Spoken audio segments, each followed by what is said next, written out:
British men have always had a strong relationship with their sheds. Sheds these days are still seen as the sort of place that men can go to separate themselves from the outside world and pursue their own interests.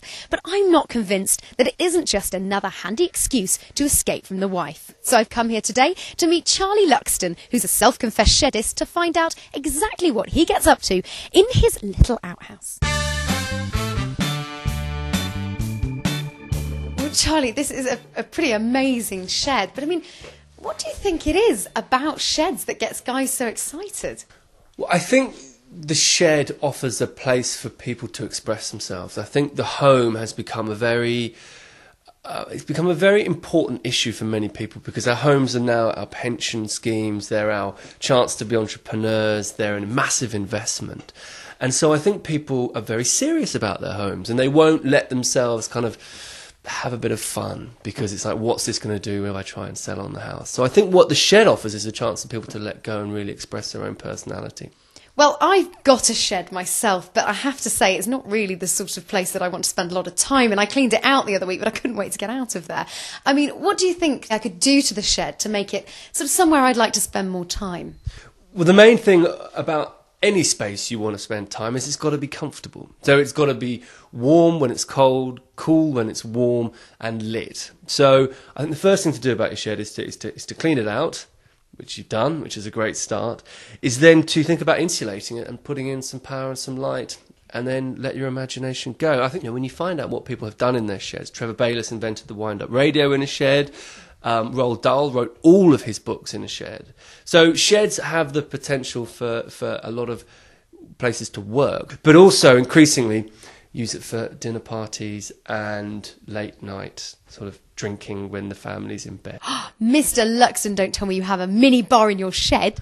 Well, I wouldn't call it a mini bar. It's a bit more low-key than that. I'd call it a bottle of booze on a shelf. But yes, it has been known to have a drink down in the shed, but I think that's okay. But on a serious note, what I've been focusing on with sheds recently is working with Teachers Whiskey to design the ultimate shed in this Create Your Own Space initiative. And they asked me to go out and do just that, create the ultimate shed, design the ultimate shed, which is a fantastic brief. And so I've worked a lot on the idea of creating a shed that is a really aspirational space to be in, but also a way of thinking about how it sits within the garden, its relationship to the house, so that it doesn't kind of dominate the garden. And so you're not sitting in your shed working away on whatever, and your partner's standing in the house looking at it going, git. Do you know what I mean? Not only are you not in the house, but also I'm staring at your shed and staring at you not in the house.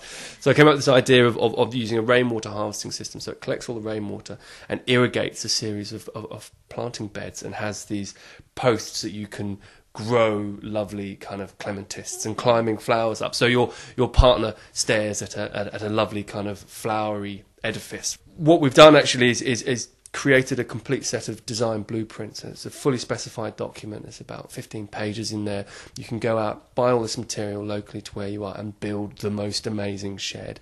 And you can download all these designs for free. I mean, it's a huge amount of work that's gone into it. And you go to www.teacherswhiskey.com/sheds, and you can download a complete set of blueprints and get building. Also, what we've been doing, which is a bit of fun, is we've been trying to find the best shed in Britain. So you can take photos of your shed, write a description of it, and you can enter, again on the same website, for this competition and win £5,000. If you've got the best shed in Britain, you can win £5,000. And that's open until the 14th of September. I need your help. You need to get shedding. I do. I've got it. You're talking about inspirational things. I'm thinking leopard print. See, the thing is, leopard print was very last year. No. Seriously, I've seen leopard print carpet. You can get this stuff. You've got to help.